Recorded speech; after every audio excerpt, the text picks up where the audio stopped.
ഇതിന് മാത്രം തേങ്ങ ഇവിടെ ഇരിക്കുന്നു. കോപ്പ് ചൂണ്ടയും പോയി. ഇനിയിപ്പോ എന്തെടുത്ത് സ്റ്റാറ്റസ് ഇടും? ചേട്ടാ ഞാൻ ഇനി കെട്ടി കയറി മീൻ പിടിക്കില്ല. സത്യം ഞാനാണോ നീതെപ്പോ വന്ന്? ഞാൻ രാവിലെ എത്തി. നീ എന്താ വരുന്നതിനും പറയാന്? നിനക്കൊരു സർപ്രൈസ് ആവട്ടെ എന്ന് വിചാരിച്ചു. സർപ്രൈസ് അല്ല, ഞാൻ ഇവിടെ ഉണ്ടെന്ന് എങ്ങനെ അറിഞ്ഞു? വെറുതെ ആണ് നിന്റെ സ്റ്റാറ്റസ് ഉണ്ടെന്ന് വിളിക്കണേ. ഞാൻ എന്റെ സ്റ്റോറി ഞാൻ കണ്ടു രാവിലെ. ശരിയാ.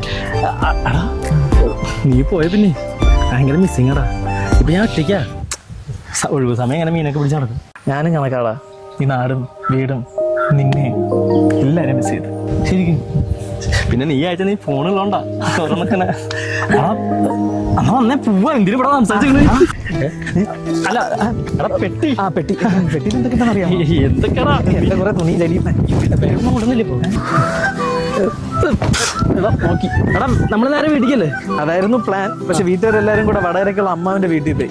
നാളെ കഴിയും വരെ. എടാ അങ്ങനെയാണെങ്കിൽ ഇന്ന് വീട്ടില് നമുക്ക് അടിച്ചു പിടിക്കാല്ലേ? യെസ്. നമ്മുടെ ഈ മഞ്ചാടി വയലും വിക്ടറി ക്ലബും ദാസേട്ടന്റെ ഇടയിൽ അടിക്കാത്ത ചായ 4 വർഷമായിട്ട് ഇതൊക്കെ മിസ് ചെയ്യുന്നു. എടാ നിന്റെ അടുത്താണ് ഇതൊക്കെ പറയുന്നത്. അല്ലെങ്കിൽ നാട് വിട്ട് പോയാലല്ലേ എല്ലാവർക്കും നാടിനെ മിസ്സാവൂ.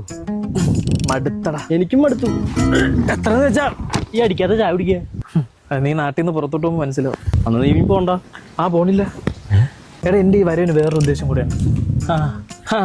നിന്റെ സർപ്രൈസ് കണ്ടപ്പോഴേ എനിക്ക് മനസ്സിലായതാ വേറെ ഉദ്ദേശം ഉണ്ടെന്ന്. അവിടെ ഇപ്പൊ കെട്ടിച്ചു കൊടുക്കും. നീ അവിടെ പോയി സംസാരിക്കാൻ. ബെസ്റ്റ്. എടാ ഞാൻ നിന്റെ ദൂതന നാട്ടിൽ എല്ലാവർക്കും അറിയാം. അവിടെ ചെന്ന് കയറി കൊടുത്താൽ മതി. അല്ല അടുത്ത പ്ലാൻ എന്താ? ഈ വേഷവിധാനങ്ങളൊക്കെ ഒന്ന് അഴിച്ചു വെച്ചൊന്ന് സ്വതന്ത്രനാവണം. സ്വതന്ത്രനാക്കാം.